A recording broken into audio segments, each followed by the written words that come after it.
Once upon a time, in a village wrapped in emerald hills and silver streams, there lived a kind young mother named Elena with her little son, Leo.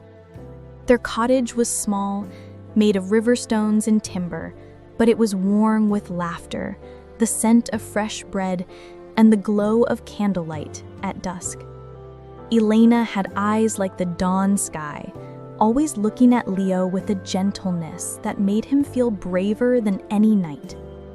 Leo, with curly hair and quick feet, loved to run into the forest to collect wildflowers for his mother, each one presented with a grin missing 2 front teeth.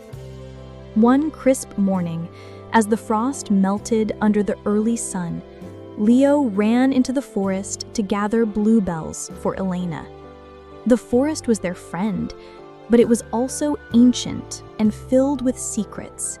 As Leo picked flowers near the old willow tree, a sudden wind swirled around him, carrying whispers like soft songs. Curious, Leo followed the sound deeper into the woods, where the trees grew taller and the air smelled of moss and old rain. He found a clearing where a large stone lay in the center, glowing faintly under the sunlight. Carved on the stone was a sign he could not read, but the whispers were clearer here. Suddenly, a figure appeared. A woman dressed in robes of mist, her hair flowing like water, her eyes like moonlight. "Do not be afraid," she said softly. "I am the spirit of the forest." Leo, though trembling, held up the bluebells. "I was picking these for my mother." The spirit smiled, but her eyes were sad. "Your love for your mother is strong, little one, but there are shadows growing in these lands, and a curse has been placed on your village by the mountain witch." Leo's heart tightened. "Will my mother be hurt?" The spirit touched his hair gently. "If the curse is not lifted by the next full moon, your mother and all mothers will fall into an endless sleep, their love trapped in dreams." Leo's eyes widened, tears welling up. "What can I do? I am small." "Love is never small," said the spirit. "If you wish to save your mother, you must climb the silver mountain, face the witch, and offer her the flower of dawn that grows at its peak." Leo nodded, clutching the bluebells tightly. "I will do it for Mama." The spirit faded into the wind, leaving behind a single silver feather that landed in Leo's palm. "This will guide you." Leo ran back to the cottage, breathless, telling Elena he had to go on a journey. Elena's eyes were full of fear, but she saw the determination in her son's gaze. She knelt and kissed his forehead.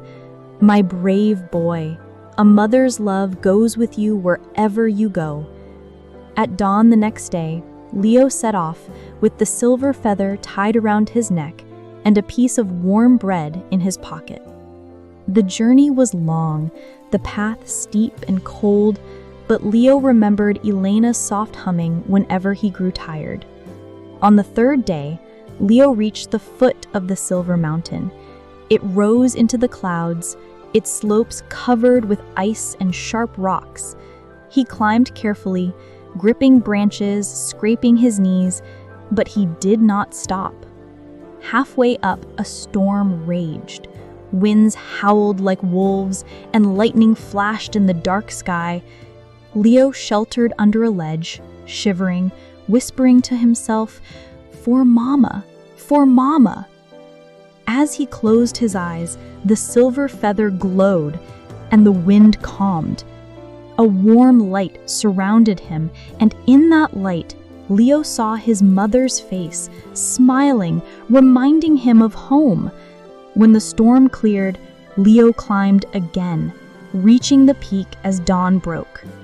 There, hidden in a crack of rock, bloomed the flower of dawn, a single golden flower glowing with soft light, its petals warm like the morning sun.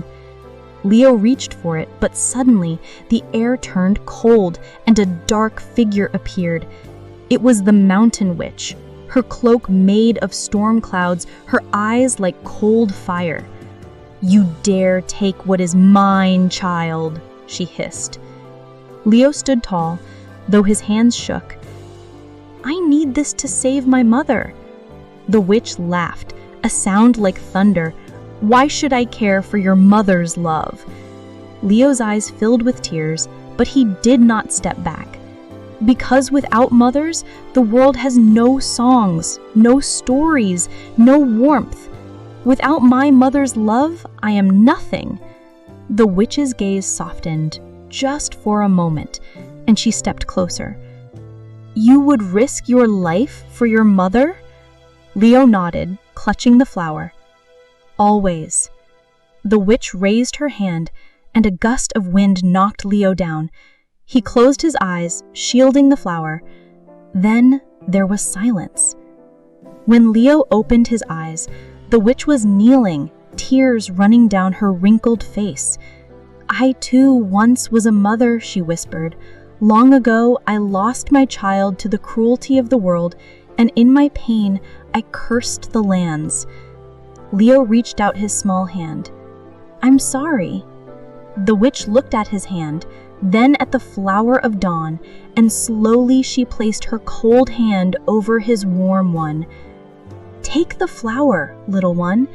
Let your mother's love live on." With a final sigh, the witch turned into mist, dissolving into the wind, leaving behind a soft scent of rain. Leo, with the flower of dawn in his hand, climbed down the mountain, the feathers still glowing at his chest. He ran back to the village as fast as his tired feet could carry him, reaching home just as the full moon rose.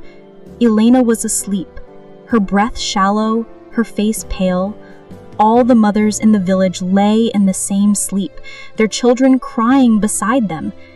Leo opened his eyes, tears rolling down his cheeks as he pulled Leo into his arms. "My brave boy," she whispered, rocking him gently. Leo felt her heartbeat, warm and strong, and he knew that a mother's love was the strongest magic in the world. From that day on, the village celebrated the Day of Mother's Love every year, remembering how the courage of a child and the power of love could break even the oldest curses. And every night, as Elena tucked Leo into bed, she would whisper, "A mother's love will always find you, no matter how far you go." And Leo would smile, drifting into dreams, knowing that love, once given, never truly leaves.